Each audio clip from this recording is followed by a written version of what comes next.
11:47 p.m. on August 4, 1962, Marilyn Monroe made her final phone call. It lasted 8 minutes. The person who answered kept that conversation secret for 60 years. Until now. August 4, 1962. Brentwood, Los Angeles.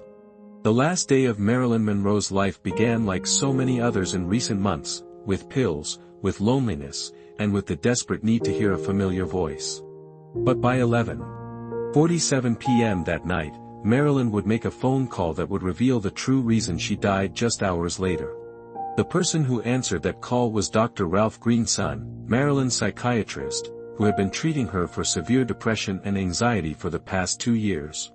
Dr. Greenson had become more than just Marilyn's doctor. He was her confidant, her protector, and often the only person she trusted enough to call during her darkest moments of despair and paranoia. For 60 years, Dr. Greenson kept the details of that final conversation locked away in his private files, bound by doctor-patient confidentiality even after death. The weight of that secret had tormented him for the remaining 17 years of his life, knowing that he possessed evidence that could change history but feeling powerless to reveal it without betraying the trust of his most famous patient. But in 2022, Dr. Greenson's son Michael was cleaning out the basement of their family home in Beverly Hills when he discovered a hidden safe behind a false wall. Inside were hundreds of audio recordings that his father had secretly made during therapy sessions with various patients over the course of his 40-year career. Among these recordings was one that would shake the foundations of everything the world thought it knew about Marilyn Monroe's death. The tape was labeled in Dr.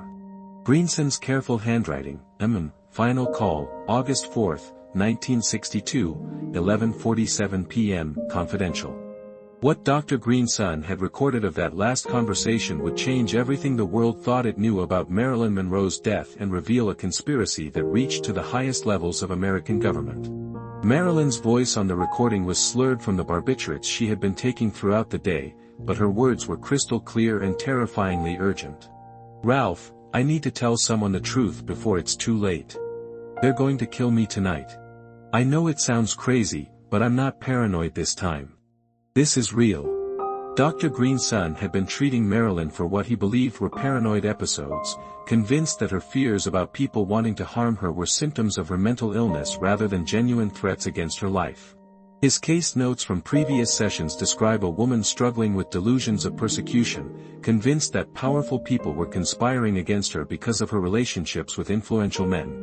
But that night, Marilyn's call wasn't about paranoia or mental illness. It was about a secret she had discovered that made her too dangerous to stay alive, a secret that connected her romantic relationships to the highest levels of political power and organized crime in America. "I found the photographs," Marilyn whispered into the phone, her words barely audible but captured clearly on Dr. Greenson's recording equipment.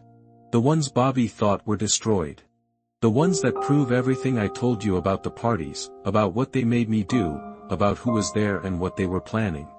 Bobby Kennedy had been having an affair with Marilyn for over a year, but their relationship had ended badly just 3 months before her death when Bobby realized that Marilyn knew too much about his political activities and his family's connections to figures in organized crime who were helping the Kennedy administration with various covert operations.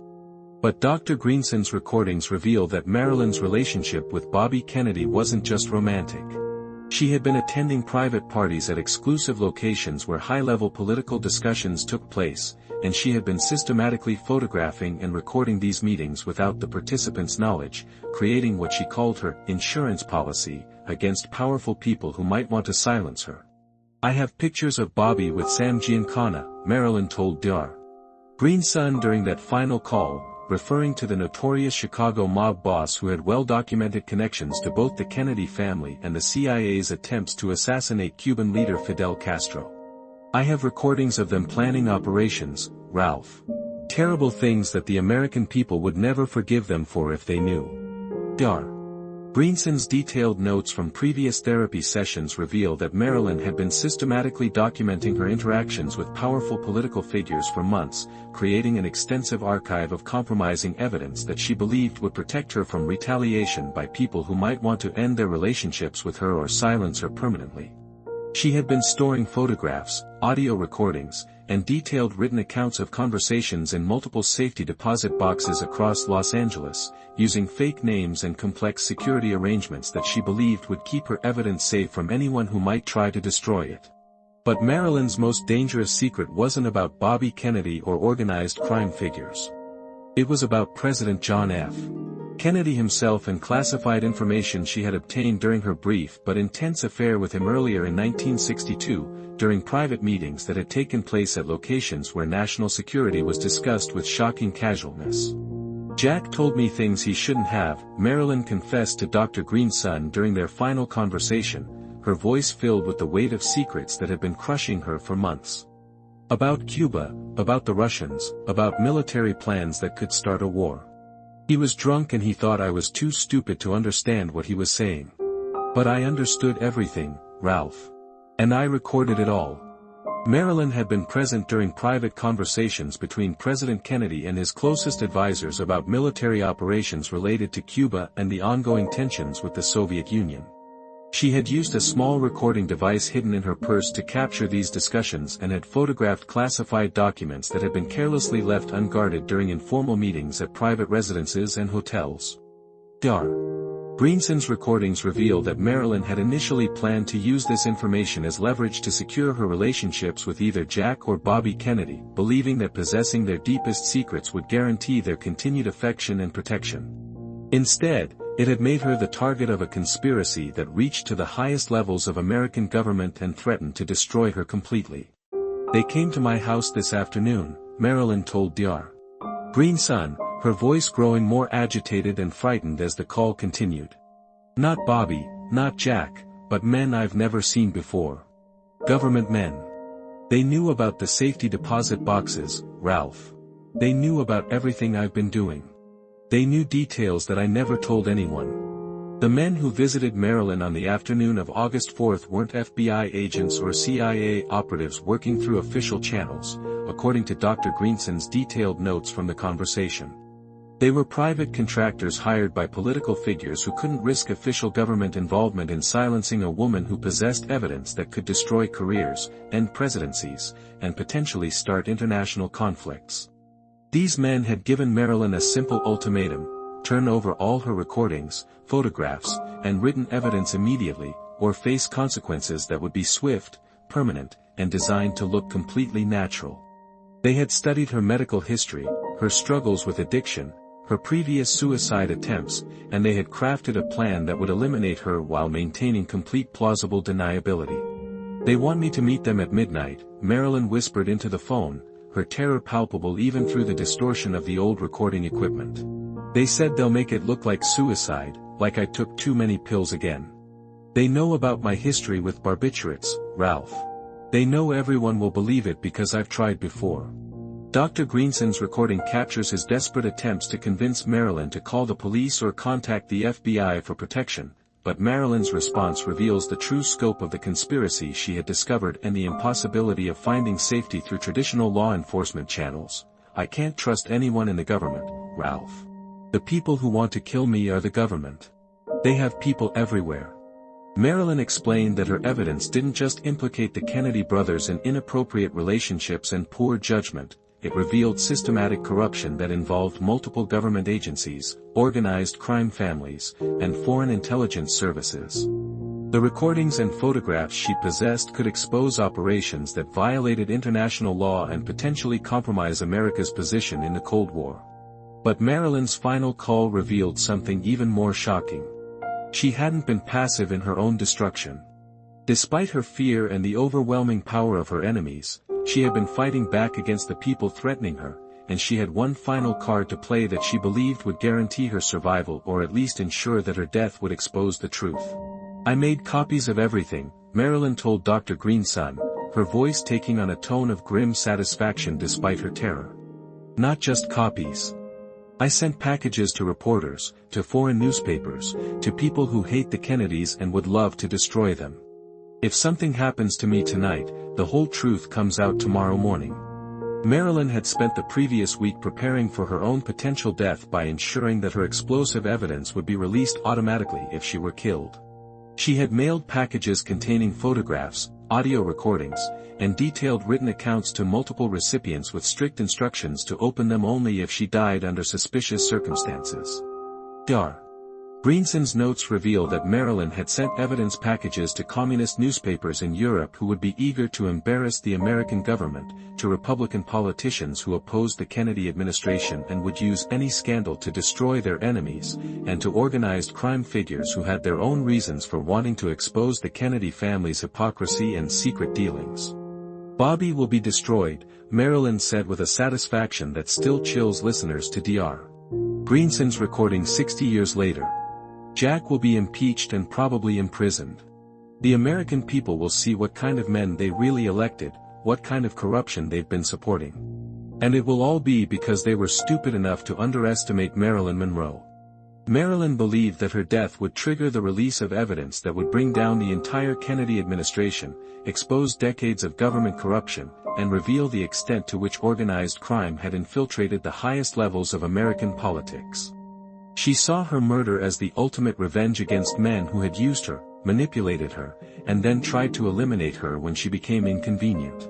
But Marilyn's plan to use her death as the ultimate weapon against the Kennedy family contained one fatal flaw that she didn't discover until it was too late to change course or save herself.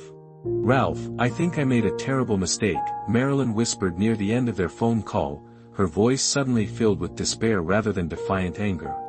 "The packages I sent out this week, I don't think they're going to be delivered. I think they intercepted them somehow. I think they've been watching me much longer than I realized." Dr. Greenson's recording captures Marilyn's growing realization that the conspiracy against her was far more sophisticated and far-reaching than she had imagined.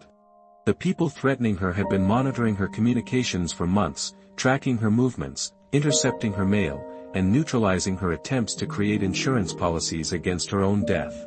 "They've been watching me for weeks, maybe months," Marilyn said, her words becoming more slurred as the barbiturates in her system took stronger effect and her despair deepened. "Every phone call, every letter, every person I talked to. They knew about my plan before I even finished making it. They've been playing with me this whole time." The recording reveals that Marilyn's house had been under complete surveillance by government operatives for months, with listening devices planted in every room and her phone lines tapped by agents who reported directly to political figures threatened by her evidence. Her attempts to create evidence packages and distribute them to various recipients had been monitored in real time and intercepted before they could reach their destinations. Dr. Greenson's notes describe Marilyn's voice becoming increasingly desperate as she realized that her carefully planned revenge against the Kennedy family had been neutralized before it could be implemented. "They're smarter than I am, Ralph. They're always one step ahead. They're going to kill me and no one will ever know the truth about what they did or why they did it." But perhaps the most disturbing aspect of Dr. Greenson's recording is his documentation of Marilyn's final realization about the true nature of her relationship with the Kennedy family and the extent to which she had been manipulated from the very beginning of their associations. "I don't think Jack ever loved me," Marilyn whispered, her voice breaking with the pain of betrayal that went far deeper than political conspiracy. "I don't think Bobby ever cared about me either. I think they were using me from the first day we met, setting me up to be their scapegoat if anything went wrong. I was never their lover, Ralph. I was always their victim." The recording captures Marilyn's devastating realization that her relationships with both Kennedy brothers had been orchestrated from the beginning as part of a larger political strategy. She had been selected as their mistress not because of any genuine attraction or affection, but because her mental health history and struggles with addiction made her the perfect target, someone who could be easily discredited if she ever became a threat to their careers.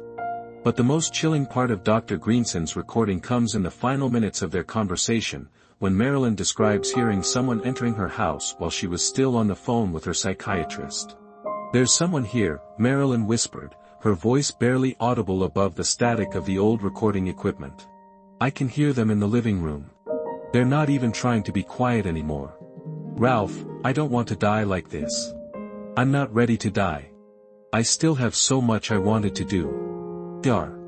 Greenson's recording captures the sound of Marilyn's bedroom door opening slowly, followed by muffled voices speaking in professional, business-like tones and what sounds like a brief struggle as Marilyn apparently tried to resist her attackers. The phone line remained open for several more minutes, during which listeners can hear sounds that suggest Marilyn was being forcibly restrained while someone prepared what would later be staged as a suicide by barbiturate overdose. The call ended abruptly at 11:55 p.m., just 8 minutes after it began. Marilyn Monroe's body was discovered the next morning by her housekeeper, officially ruled a suicide by the Los Angeles County coroner despite numerous inconsistencies in the physical evidence and witness testimonies that suggested foul play. But Dr. Greenson's secret recordings provide definitive proof that Marilyn's death wasn't suicide. It was murder, carefully planned and executed by government operatives who couldn't allow her to live with the secrets she possessed about the Kennedy administration's connections to organized crime, classified military operations, and systematic corruption at the highest levels of American politics. Dr. Greenson kept these recordings secret for the remaining 17 years of his life, partly because he feared for his own safety if he revealed evidence of government-sanctioned murder, and partly because he knew that exposing the truth about Marilyn's death would destroy public faith in American institutions during the height of the Cold War when national unity was considered essential for survival. The recordings also reveal that Dr.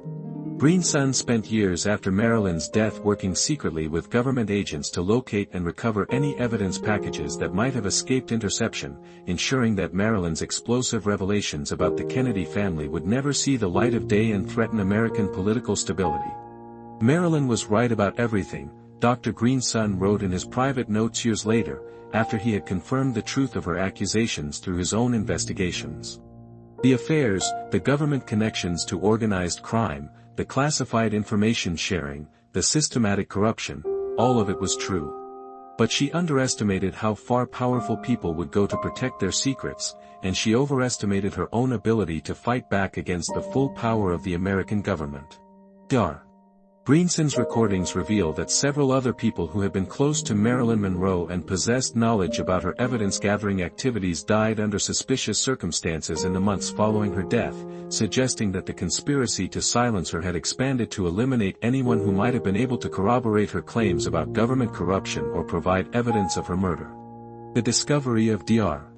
Greenson's recordings in 2022 led to a renewed investigation into Marilyn Monroe's death by the Los Angeles Police Department, though the case remains officially classified as a suicide due to political pressure from federal agencies that continue to consider the evidence too sensitive for public disclosure. Marilyn Monroe's final phone call reveals that she died not as a tragic victim of mental illness and addiction, but as a woman who had discovered dangerous truths about American political corruption and had tried desperately to use those truths to protect herself from powerful enemies who saw her as expendable. Her last words, captured forever on Dr. Greenson's secret recording, were not a suicide note or a cry for help, but a defiant promise that still echoes 60 years later. Even if they kill me, Ralph, someday people will know what really happened. Someday the truth will come out, and everyone will see what kind of men they really were.